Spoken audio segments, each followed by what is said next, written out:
나왔죠. 맨날 인사한다고 그러는데 건강은 어떠세요? 저번에 그 병원 다녀오셨다고. 어머니 괜찮으세요? 건강하세요? 네, 어머니 애쓰시고. 네네.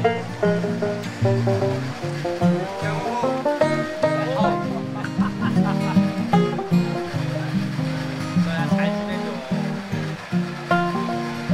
저번에 한번 제가 진짜 한번 부탁하고.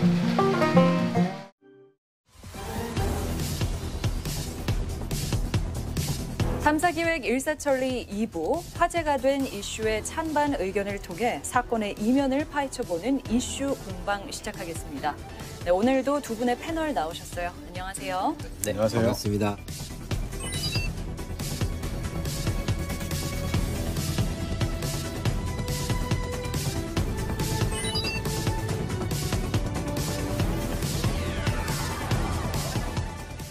자, 그럼 먼저 오늘의 첫 번째 이슈 준비한 영상 통해 확인해 보겠습니다.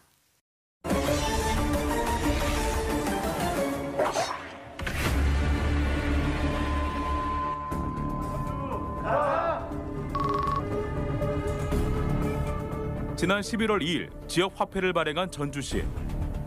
전주시를 마지막으로 전라북도는 14개 시군 모두 지역 화폐를 발행하게 됐다. 2017년 소상공인을 지원하기 위해 발행한 지역 화폐. 전라북도에서는 2018년 군산시의 군산사랑 상품권을 시작으로 지자체마다 지역 화폐를 발행하기 시작한다. 내년도 도내 지역 화폐 발행액은 약 9천억 원. 그러나 지역 화폐 실효성을 둘러싼 의견은 분분하다. 자본의 외부 유출을 막고 지역 상권을 활성화시킨다는 장점이 있는 반면 사용처가 제한돼 있다 보니 지역 화폐 쓰기를 꺼리고 또 편법으로 현금깡을 하는 등 부작용을 우려하는 목소리도 만만찮다. 지역 화폐, 과연 우리 지역 경제를 살리는 마중물이 될 수 있을 것인가? 이슈 공방에서 만나본다. 네, 조금 전 영상에서도 보셨듯이 이제 도내 14개 시군 모두 지역 화폐를 발행하고 있습니다. 네, 오늘은 지역 화폐에 대해서는 어떤 의견을 갖고 계신지 이야기를 나눠볼 텐데 먼저 소장님은 어떤 입장이세요? 네, 일단 지역 화폐 제도가 지역 경제 활성화에 미치는 영향이 굉장히 크다라고 생각을 합니다. 그래서 저는 찬성의 입장으로 말씀드리고 싶습니다. 네, 그럼 김용호 변호사님은요? 예, 저는 그 도내 14개 지자체에서 현재 시행하고 있는 방식이라면은 불필요하고 예산 낭비다. 그래서 절대적으로 반대하는 입장입니다. 반대한다. 네, 알겠습니다. 자, 그러면 지역 화폐가 우선 필요한 이유부터 좀 이야기를 나눠볼게요. 소장님은 어떤 점 때문에 지역 경제에 도움이 된다고 이야기하시나요? 실제 코로나로 2020년 굉장히 소상공인들이 어려웠지 않습니까? 네. 그래서 재난지원금을 지역화폐로 지원한 데들이 있었어요. 네. 그러니까 광역지자체 같은 경우는 경기도, 그다음에 이제 제 고향인 장수 같은 경우도 지역화폐로 지급을 했고, 실제 제가 우리 시장 상인회 회장님을 통해서 사실 인터뷰를 좀 잠시 좀 해보기도 했습니다. 네. 근데 실제 오늘만 같아라라는 그런 얘기들을 주변에 상인들끼리 많이 하셨다라고 그렇게 말씀을 하시더라고요. 저도 체감하는 바가 굉장히 컸고요. 그래서 우리 지역화폐가 사용되면서 지역 그 상권이 활성화됐다. 지역 경제 활성화에 도움이 많이 됐다. 그리고 소비라는 것은 대도시 중심으로 이루어지기 때문에 우리 전라북도 같은 소도시가 많은 시군 단위, 그러니까 군 단위가 많은 지역에서는 특히 더 유용한 제도가 아닌가, 저는 그렇게 생각을 합니다. 자, 그러면 김용호 변호사님은 네, 절대적으로 반대한다 이런 입장을 내셨는데 왜 그렇게 말씀하시나요? 일단 효용성의 문제입니다. 군산시 같은 경우는 올해 전체 발행 예정액이 5천억 원 정도라고 합니다. 5천억이고 그거에 대한 그 소요되는 예산은 약 566억이라고 합니다. 그거 다 세금입니다.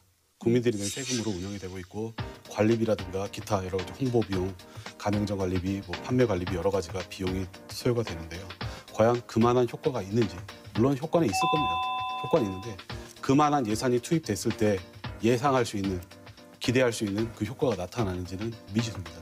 두 번째 이유는 보통 이제 남원시 같은 경우는 한 달에 100만 원 정도를 살 수가 있습니다. 10% 할인해서 90만 원을 내면 100만 원을 살 수 있는데요.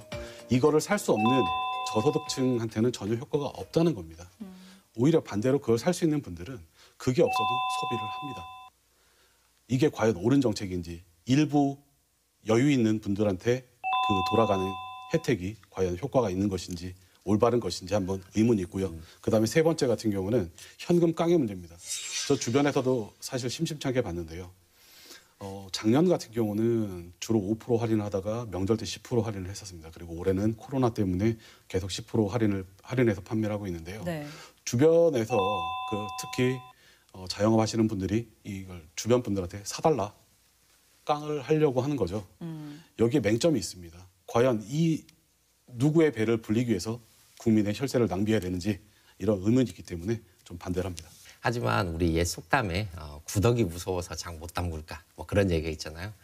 구더기가 생기면 좀 걷어내고 또 맛있는 찌개 먹어야 될 거 아닙니까? 그래서 반드시 그런 부작용들이 있는 거, 정책적으로 부작용이 있는 부분들에 대해서 도려낼 건 도려내고 이 보완하고 해서 좋은 제도를 갖다 계속 육성해 나가야 되는 게 사실 옳은 방향이라고 저는 생각을 합니다. 네네. 저는 좀 네. 다른 얘기인데요. 예를 들어서 군사들 같은 경우는 예산이 그 5천억 발행에 소요되는 예산을 약 566억 잡고 있는데 군산 시민을 30만으로 봤을 때 1인당 18만 원이 넘는 돈입니다. 근데 이게 소수한테 절대 다 동등하게 혜택이 돌아가는 건 아닙니다. 저는 개인적으로 재난지원금을 반대하는 입장이지만 차라리 그 돈을 모든 시민들한테 골고루 나눠줄 경우에 소수의 사람들이 상품권을 사서 이득을 보는 경우보다는 좀 더 큰 효과를 낼 수 있지 않을까라고 생각을 합니다. 근데 네, 그러니까 네네네. 모든 정책의 가장 큰 기본은 그겁니다. 투입되는 돈 대비, 예산 대비 더 큰 효과를 낼 수 있는 그 방책을 찾아내야 되는데요. 지금 이 제도는 절대 그렇지 못하다라고 생각을 합니다. 지역 경제 활성화가 된 거는 저는 분명하다라고 판단을 하고요. 그런 그 자료들, 그 효과들을 분명히 입증해내고 있다라고 저는 생각을 합니다. 특히 올해 같은 경우는 더 그럴 것이고요. 그다음에 내년도 마찬가지로 그 효과는 충분하다. 아까 말씀하신 그 부작용을 몰라서 드리는 말씀은 분명히 아니고요. 네네. 사실 이것도 일종의 포퓰리즘 정책이라고 보이거든요. 저는 그래서 이 부분에 있어서만큼은 예산을 갖다가 자기 돈이라면 시장이 군수가 자기 돈이라면은 이렇게 못 쓸 거라고 저는 생각을 합니다. 좀 더 도민들한테 시민들한테 국민들한테 도움이 될 수 있는 방법을 써야지 일부 소상공인한테 반짝이는 효과 이런 것 때문에 계속 하는 거는 좀 무리라고 생각을 합니다. 사실 그 작년에 군산 공설시장 상인회에서 뭐 조사한 결과가 있더라고요. 근데 여기를 보면 군산 지역 화폐 발행으로 인해서 군산 시내 가맹점의 66%가 매출이 실제로 증가했다라는 답변을 얻었다고 해요. 이것만 이제 또 놓고 보면은 뭐 상인들에게도 도움이 된 거고 또 그 돈을 쓰는 소비자들도 어찌되었든 할인율이 있으니까 뭐 서로 윈윈하는 상황인 거잖아요. 이런 측면에서 봤을 때 지역 화폐를 꼭 부정적으로 봐야 하는 건지 변호사님께 한번 묻고 싶습니다. 매출을 당연히 증가하겠죠. 할인하는데 왜 증가 안 하겠습니까? 다만 제가 계속 강조드리고 싶은 말씀은 네. 투입되는 예산 대비 그만한 효과가 있느냐라는 것입니다. 제가 봤을 때는 전 없다라고 보거든요. 거의 없다라고 봅니다. 저희는 이제 남원시 같은 경우 100만 원어치를 살 수 있고 10만 원의 혜택을 봅니다. 그러면은 제가 그 초과되는 또는 그 이상의 소비를 하느냐 그건 아니라고 봅니다. 근데 지금 김 변호사님 말씀하신 것 중에 효과가 없었다라고 그렇게 부정을 하시는데 아까 그 군산의 사례도 66%의 상인들의 얘기입니다. 투입되는 예산 고려해서 한번 그걸 정확히 그렇죠. 판단을 해봐야 근데 이제 됩니다. 이건 사업이 아니고 행정적으로 그 어려운 사람들한테 이렇게 주어지는 복지의 개념도 분명히 포함되어 있다라고 생각을 해요. 그래서 항상 뭐 예산 대비, 투여 대비 효과가 얼마가 있었냐, 그러면 얼마나 이유나 발생을 했냐, 그런 기업적 논리를 가지고 행정을 판단을 하시는 건 저는 옳지 않다라고 생각을 하고요. 근데 이거는 네네. 어쨌든 경제 문제 때문에 도입을 한 제도입니다. 지역의 경제 활성화, 소상공인 활성화, 일자리 창출 여러 가지 목적이 있지만은 경제적인 목적 가지고 한 겁니다. 자선 사업을 하려고 한 게 아닙니다. 경제적인 목적을 갖고 한다면은 그 경제적인 목적이 효과가 얼마나 나타나는지를 갖다가 알고 해야지. 그거는 지금 이거는 행정에 대한 부족하다라고 조금 이해가 조금 더 아니라고 필요하지 않나라고 생각을 해요. 시골 지역에는 소비할 수 있는 소비처가 굉장히 부족한 게 사실입니다. 그 소비처가 대도시로 옮겨지고 제 지역 장수의 경우는 전주로 옮겨지고 남원으로 옮겨집니다. 하지만 지역 화폐를 사용함으로써 지역 내 소비 효과를 상승시키는 그런 효과들이 분명히 있기 때문에 그래서 시작을 했던 거고 그런 효과들이 분명히 나타난다. 저는 이제 그런 이유에서 찬성을 하는 입장이고요. 저는 차라리 네네, 그럴 네. 바에야 그 예산을 그냥 주민들한테 골고루 나눠주는 게 더 효과가 크다. 어차피 그 돈은 다 쓰여질 수밖에 없기 보편적 때문에. 복지 별로 좋아하시지 전 않으시잖아요. 원래 반대합니다. 재난지원금 반대합니다만은 차라리 네네네. 지금 뭐 코로나 사태 때문에 경제가 더 어려워서 더 해야 된다라는 입장도 많이 있거든요. 그럴 바에야 재난지원금 기본적으로 반대하지만 차라리 그걸 다 나눠주는 게 똑같이 그게 더 모두에게. 효과가 더 크다는 겁니다. 주민들한테 나눠주는 게. 지금 이 방법 가지고는 효과 없습니다. 매출 등재 효과 투입되는 예산 대비 적을 거고요. 부작용 더 많아질 거고 깡하는 사람, 부당이득 취하는 사람 더 많아질 겁니다. 네, 이 지역 화폐의 단점은 우리가 보완을 하고 또 장점은 강화하면서 지역 경제를 함께 같이 살릴 수 있는 방안에 대해서 이야기를 해보고 싶은데요. 그런 방법이 분명 있을 겁니다. 양성민 소장님 뭐라고 생각하시나요? 법에는 80%에서 60% 이내에 사용을 하고 나머지를 현금으로 받으라고 그렇게 돼 있어요. 그리고 조례로 정하도록 돼 있는데 저희 지역 같은 경우는 70%입니다. 그런데 70%를 다 사용하지 않고 10,000원짜리 상품권을 주면서 1,000원어치만 사고 나머지 9,000원을 현금으로 받는 경우들 실제로 얘기도 들었고 그런 경우들까지 있었어요. 근데 그런 것들이 모두 다 그러는 건 아니기 때문에 그 제도를 보완해서 이 좋은 장점들을 좀 살려나가자.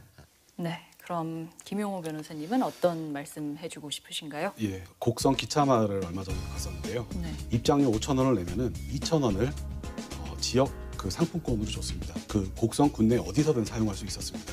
그런데 전 이거 참 괜찮다라고 본 게 2,000원을 가지고 뭐 할 수 있는 거 있나요? 없습니다. 돈 더 씁니다. 이런 유인책 정도가 좀 낫지 않을까. 그리고 지자체에서 이런 방식으로 좀 하는 게 낫지 않을까라는 개인적인 생각을 합니다. 근데 지금 이 방식대로 계속해서 뭐 할인이나 이런 방식을 계속 고수한다면은 결국 그 피해는 다른 국민들한테 가지 않을까. 그게 가장 염려됩니다. 네, 어려운 지역 경제를 활성화하자는 좋은 취지에 대해서는 다들 공감을 하실 겁니다. 올해는 특히 코로나19 때문에 소상공인의 타격이 굉장히 컸는데 앞서 이야기했던 부분들은 부족함이 있다면 제도 보완이 이루어져서 지역 화폐가 지역 경제에 활력을 주는 역할을 했으면 좋겠습니다.